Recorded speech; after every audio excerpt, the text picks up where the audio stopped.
Hey, welcome into Stone Cold Stros. I'm Brandon Strange with Charlie Palillo and Josh Jordan for a special live episode. Go follow them on X at Palillo and at Josh Jordan 975. On today's episode, the Astros put the O in O Canada as they get goose egg to close out another series loss. The pitching depth and the margins in the division are paper thin.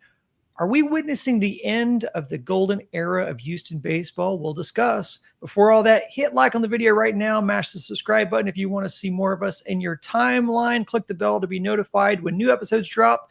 And we're also on all your favorite podcast apps. You can just go search Stone Cold Stros. Charlie, Josh, welcome in.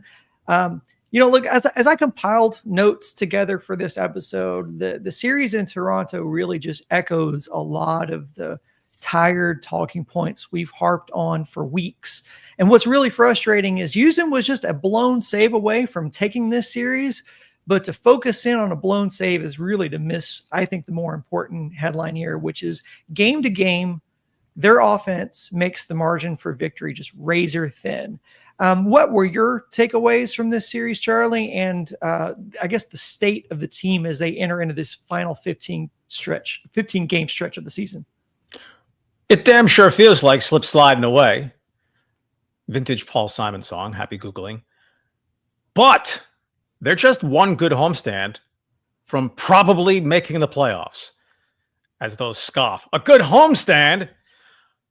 Look, they scored 3-0 runs in Toronto. It's a broken record.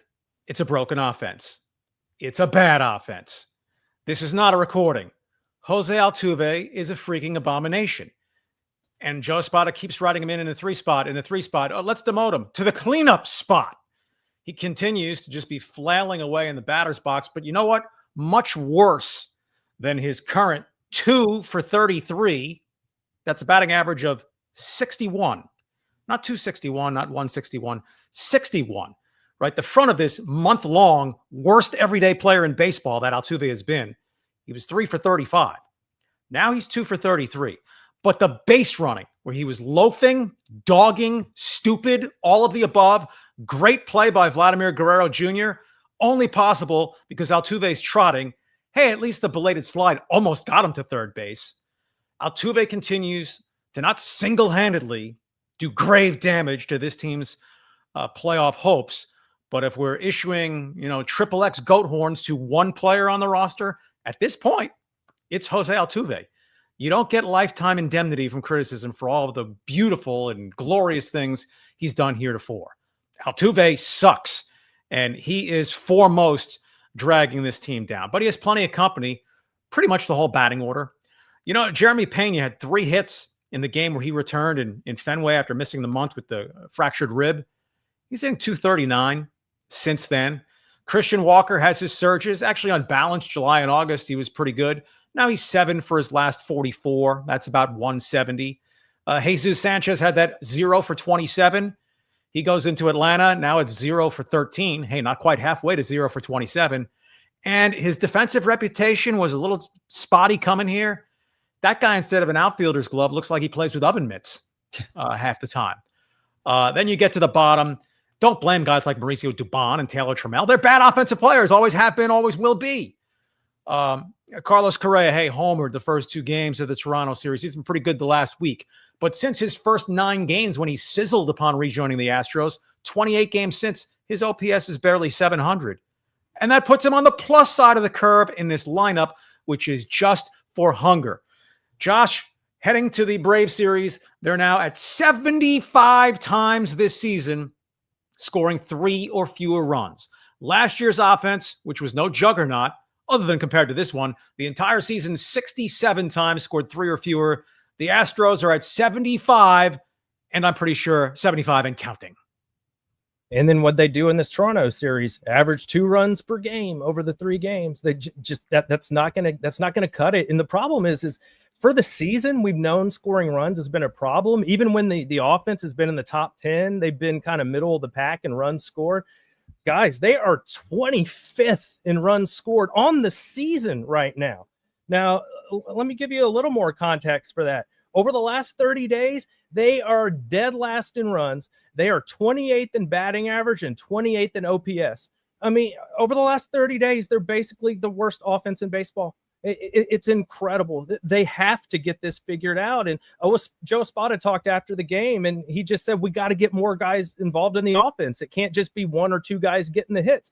Correa and Jordan, for the most part, that's what it's been recently. Even Pena, as Charlie mentioned, he's had some good spots, but he hasn't been quite what he was before he got injured. It's everybody. And Charlie mentioned it, Sanchez with the defense. And I mean, if you think you're doing yourself a favor by getting Cam Smith out of the lineup, and then you see some of that start to take place, and Sanchez isn't hitting either, I have some big questions. And I saw the comment in here about Javier. Yeah, I didn't think he looked great either. I thought he got better as the game went along. That's what Joe Espada said. He felt like he kind of found his fastball as the game went along, but unfortunately it was over by then. It didn't really matter. Now, he gave you 6 innings to kind of help out your bullpen, but overall, you're going to need a lot more than that.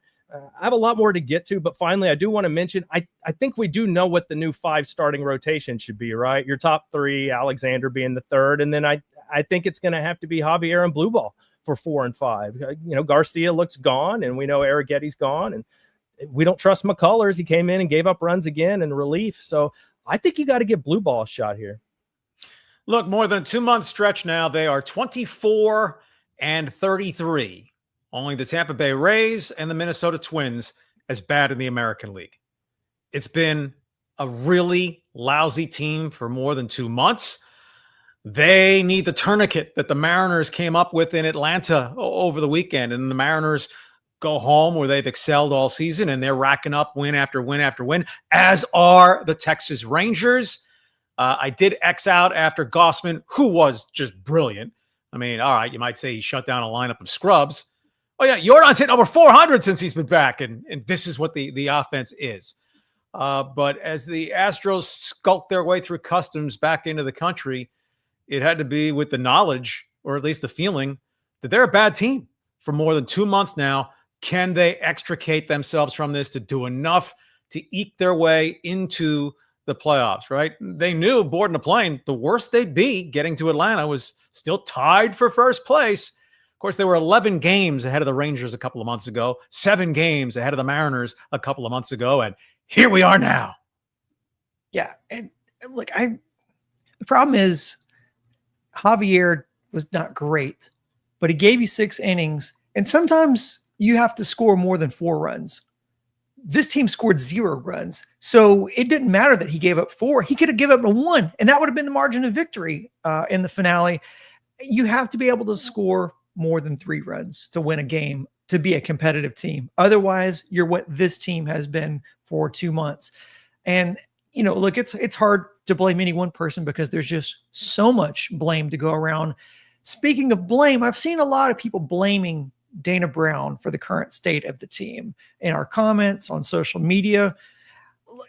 And we've discussed it on this show that he might have overestimated the depth of the rotation. It clearly seemed like he did by counting too heavily on the returning guys to bolster the rotation. But they have been getting unpredictably good outings from a pitcher and Jason Alexander that most of us had not paid attention to prior to this season. And besides that, obviously, McCullers returned as a shell of himself. Arrighetti and Garcia returned, but then fell victim to elbow inflammation alongside Brandon Walter, who was doing well for this team. But the flip side is this lineup, because outside of Paredes, this lineup is as healthy as you could have hoped for at this point. We all kept saying prior to this, if they could just be healthy right before the playoffs, just be healthy in time for the playoffs. And yet they're as healthy as you could hope for outside of Paredes. And that side of the ball is still overwhelmingly the acute pain point of this team. So I have 2 questions for you guys coming out of that. In the big picture, did not getting a pitcher at the deadline really matter? Is that really making the difference?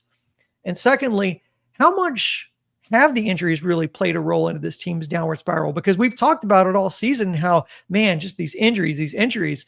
But how much is it that versus just not being a productive, well-constructed lineup at the end of the day? Well, I'll take it first with did Dana Brown do enough at the trade deadline and acquiring pitching? And we talked about it a lot. They had a ton of guys coming back, and we all kind of agreed the reported compensation for Dylan Cease was a little more than we were comfortable with.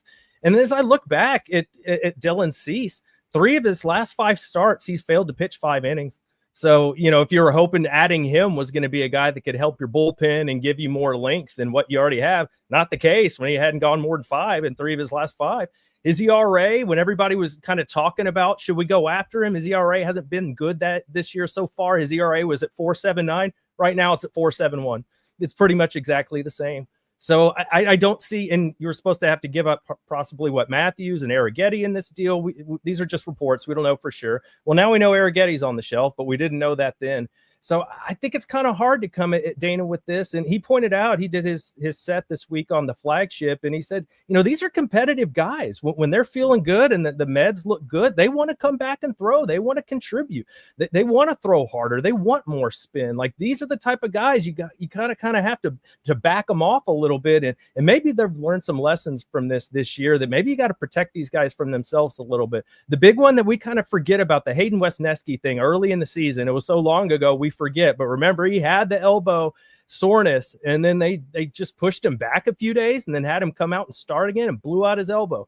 So hopefully they've learned a few things this year, but I don't know if I can put this all on Dana, Brandon, because to your point, while we're talking about this, the offense has not produced up to expectations, and Hader getting hurt, that's not Dana Brown's fault either. Yeah, a lot that can be added to that. They aggressively sought to upgrade the offense, basically knowing Paredes was done. The long-term ramifications of taking on Correa, the money that they're taking on, I still think is going to be very problematic. But if Paredes hadn't gotten hurt, for those enthused about what Correa has done, well, you wouldn't have had Correa, right? Urias, a better offensive player than Dubon. Here, Sanchez has been a disappointment, but still way better than what Cam Smith's been the last 3 months. And the procession of Trammels and Hummels and Meltons and McCormick's. $20 million, their return on investment for Christian Walker is minimal. Anyone pointing, well, he's going to finish with 85 runs batted in. You're batting 4-5 in the lineup every day, and you have the most at-bats on the team with runners in scoring position. You're basically going to drive in 85 runs by accident. Walker hasn't been good in the clutch this year.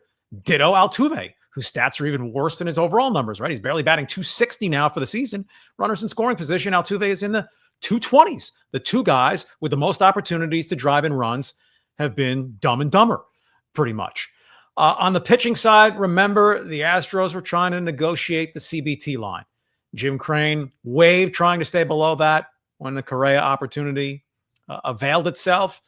They could say, we have so many guys coming back. Well, at least one of them should be decent and reasonably durable. Oops. I will say, if they learn from the error of their ways in bringing guys back, my God, how freaking slow on the uptake can you be? What's it been, 37 bouts of elbow inflammation? And you can't just snap your fingers and say, we want that guy, we get that guy. For the offense, Shohei Ohtani, Aaron Judge were not available. For the rotation, Jacob deGrom or Freddie Peralta were not available. Charlie Morton was. The Detroit Tigers didn't pay a premium for him. Another B-list starters who you'd say, we expect them to at least go 5 innings and not get their doors blown off every other start. And the Astros don't have one guy except for total luck. But you know what? For anyone who's going to blast Dana Brown, and he's a big boy, he's a general manager, just like Joe Espada. If you're not going to wear the burden of a failing team to at least an extent, right? Foremost, it's always on the players on the field.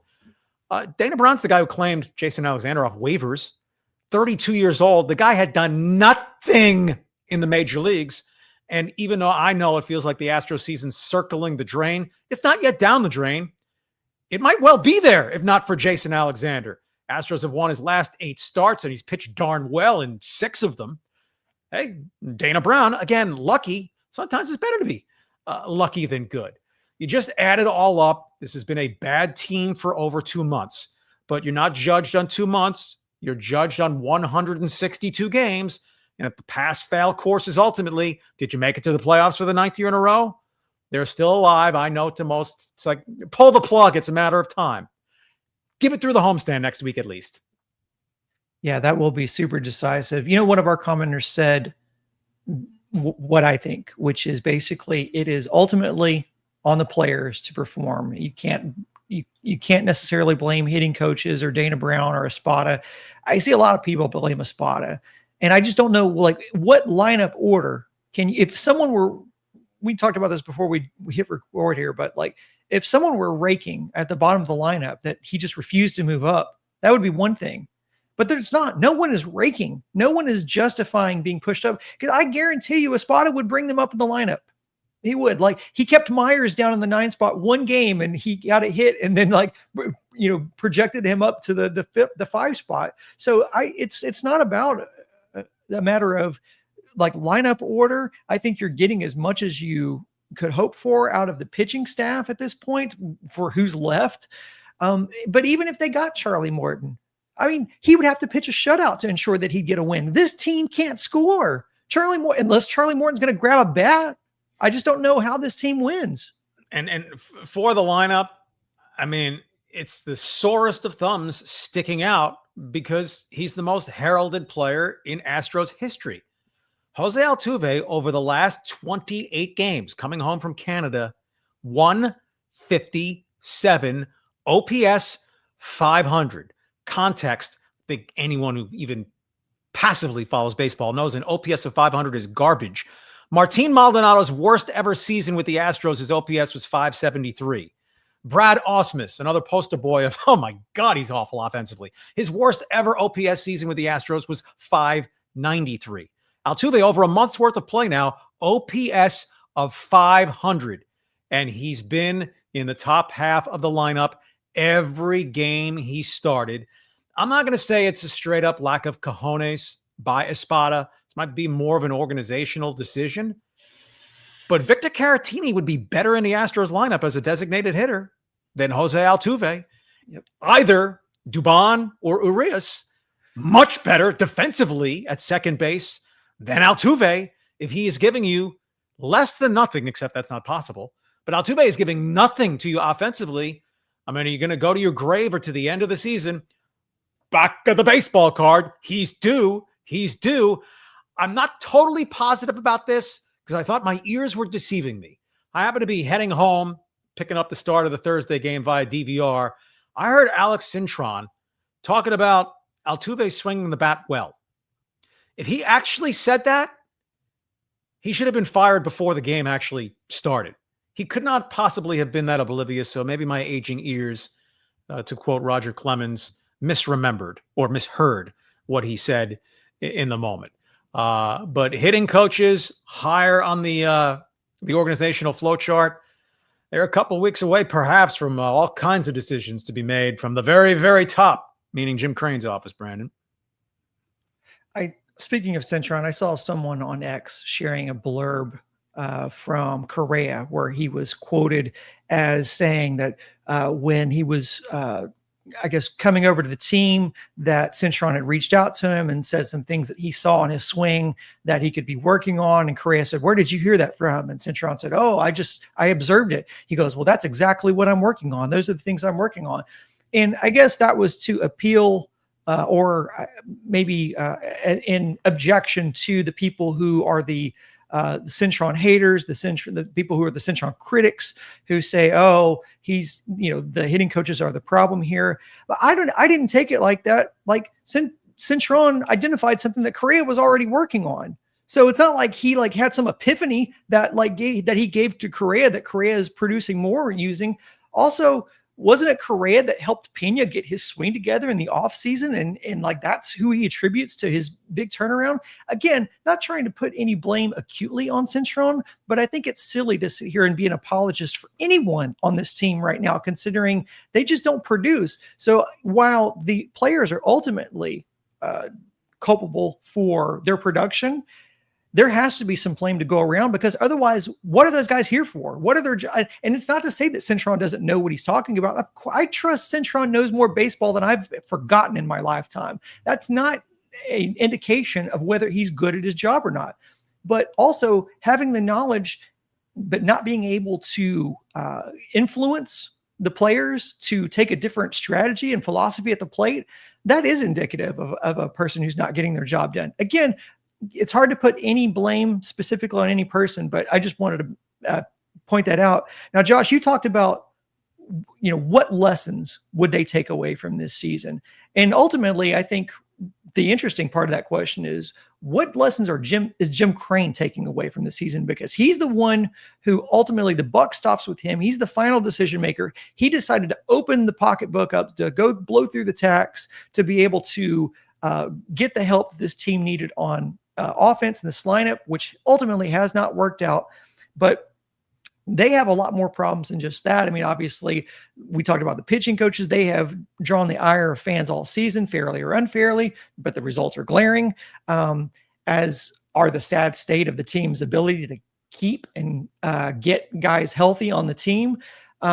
If Houston completes this collapse, which, I mean, they're still in first as we record this, so there is still a high likelihood that this team gets into the playoffs, if not win the division.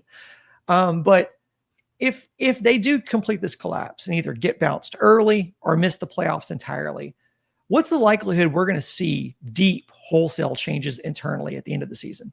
I think it was Lee Majors who played the fall guy back in the 80s. He's a stunt man.